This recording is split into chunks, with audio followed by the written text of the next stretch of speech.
Hai, Assalamualaikum. Nama saya Faisal Mustafa dan saya seorang Paddy Master Instructor.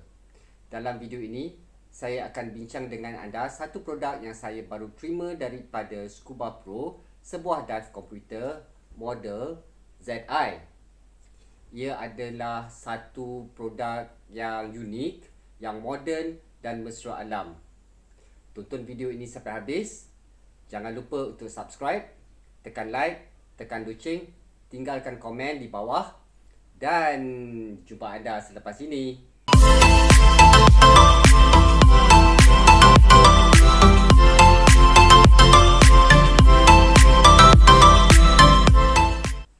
Ini dia satu produk yang unik, yang moden, yang mesra alam, yang sesuai untuk mereka-mereka yang support kepada barangan hijau macam tu. Sebuah dive komputer yang tidak menggunakan kuasa elektrik, ia menggunakan tenaga solar. Jadi anda tidak perlu runsing tentang kabel yang tak ada ataupun tertinggal, atau tak tahu nak letak mana ataupun hilang, ataupun nak cari soket, adapter untuk charge.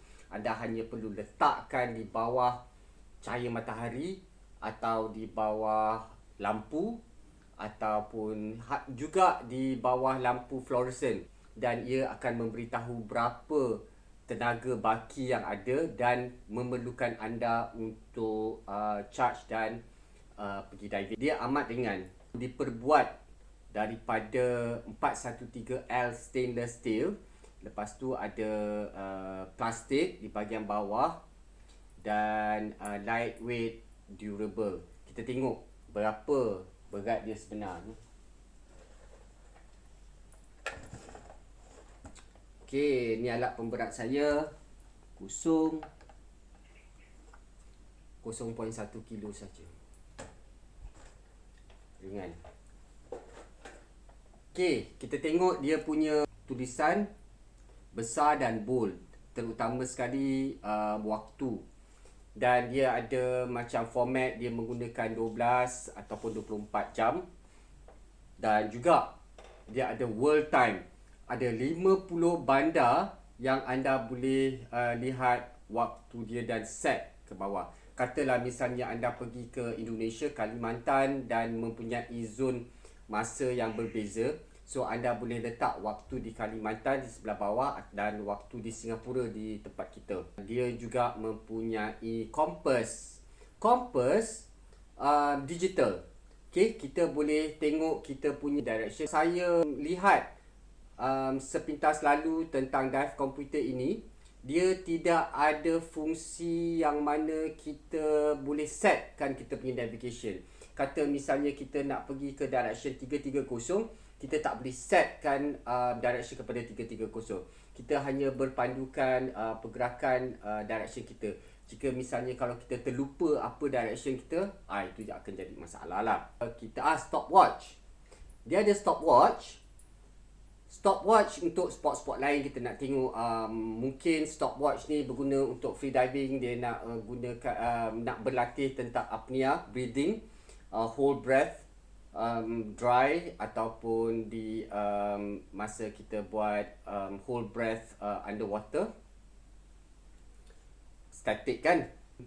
Dia ada fungsi di sini. Dia boleh macam berhenti, static, berhenti dan sambung, dan berhenti, dia freeze, tapi masa tu berjalan dan sambung lagi pun boleh juga. Tapi masalah dia, dan ini bukannya masalah kepada ZI, masalah kepada kebanyakan dive komputer yang ada di pasaran.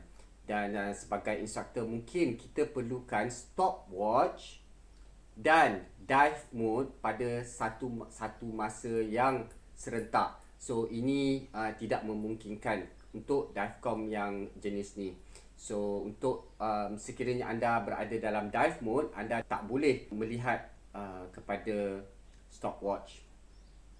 Lepas tu apa lagi kita ada? Lock. Lock dive, dia boleh simpan kepada 30 lock dive. Dan selepas itu kita transfer menggunakan Bluetooth. Dia ada Bluetooth, kita download secara percuma di iOS ataupun di Android. dan kita transferkan semua data-data kita ke dalam komputer ataupun smartphone kita. Alarm, dia ada 5 alarm yang dia ada macam audible dan visual. Maknanya dia akan blinking kan. Blinking apabila kita nak dia memberi isyarat, dan dia bunyi yang agak boleh bangun daripada tidur. Juga alarm dia punya audible tu amat sesuai apabila kita setkan kita punya depth, maximum depth, dan dia akan memberi isyarat yang agak kuat dalam air bahawa kita sepatutnya memulakan untuk ascending ataupun naik ke permukaan secara perlahan-lahan. Nitrox dia menggunakan Bullman seperti kebanyakan Scuba Pro punya dive komputer, dia menggunakan Bullman algorithm.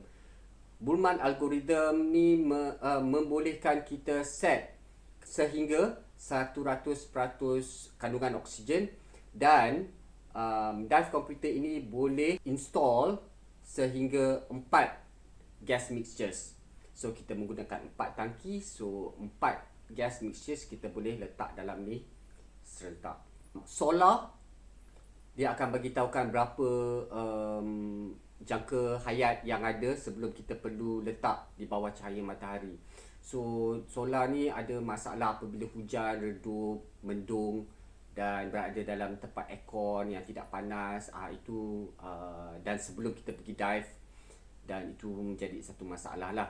Dan juga apabila kita berada di tempat yang sejuk, ataupun kita punya contoh dia lah, kita berada dalam kita punya jangka hayat ni tinggal beberapa jam saja, dan kita pergi ke satu tempat deep dive, dan dalam daripada 18 meter, cahaya matahari amat sedikit, dan ini menyukarkan dive komputer ni untuk charge solar, dan itu mungkin menjadi sedikit permasalahan lah.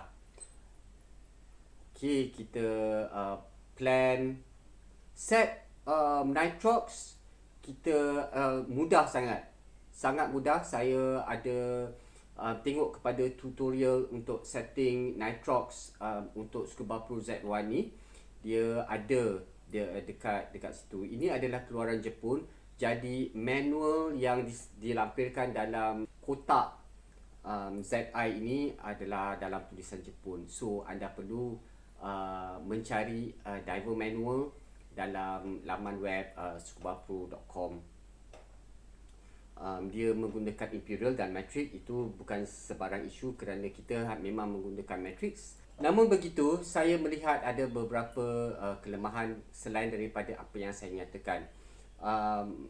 Untuk Scuba Pro dive computer yang high end, dia mempunyai micro bubble level yang membolehkan kita memeriksa kita punya tahap degupan jantung, heartbeat rate. So kalau misalnya model Mantis 2, dia ada heartbeat belt yang diikat di bahagian dada untuk memastikan ataupun memonitor kita punya degupan jantung. So yang ini tidak ada, sebab ini tidak sehebat Mantis 2. Yang bagusnya juga, dia ada di bahagian bawah ni kan, dia ada macam graf menunjukkan kandungan nitrogen dan kandungan oksigen dalam badan kita, untuk memastikan kita tidak berada dalam keadaan decompression. So ia amat membantu untuk memastikan kita punya dive selamat. Bagi mereka-mereka yang baru saja memiliki dive komputer sendiri, anda dinasihatkan untuk menghantar untuk servicing setiap 2 tahun. Kalau yang ini kita boleh charge jangka hayat dia selama 8 tahun, tetapi setiap 2 tahun silalah hantar untuk ke bahagian technician untuk gantikan bahagian-bahagian yang perlu diganti, seperti O-ring di bahagian butang. ZI komputer ini bukan hanya dalam model yang ini. Ini adalah hitam dan krom. Hitam dan krom ni lebih nampak lasak macam tu kan. Dia juga ada dalam bentuk putih dan hitam. Dia lebih kurang macam anda menggunakan G-Shock macam tu, yang lebih warna-warni dan lebih kepada K-pop macam tu, dan youth, vibrant, menggunakan hitam dan putih. Ada juga dalam black and black kepada mereka-mereka yang mahukan keseluruhan hitam, menawan dan menggunakan black dan black, tak nampak cala. Dan juga dia ada dalam bahagian bezel ni, stainless steel ni, warna biru, steel blue, dan di bahagian bawah ni hitam. So pilihan anda menentukan image dan identiti anda. Mana-mana juga ia akan nampak ZI ni satu dive komputer yang bergaya apabila anda berada dalam air. Jika anda berminat dengan produk Scuba Pro ZI Dive Computer ini, anda hanya perlu lihat ke bahagian description di bahagian bawah, klik untuk purchases, atau anda mempunyai beberapa persoalan berkenaan dengan produk ini, anda boleh tinggalkan komen anda. Saya cuba menjawab bagi pihak Scuba Pro, dan jangan lupa untuk subscribe channel ini, tekan like, tekan loceng, dan sharekan video ini ke teman-teman anda. Jumpa lagi.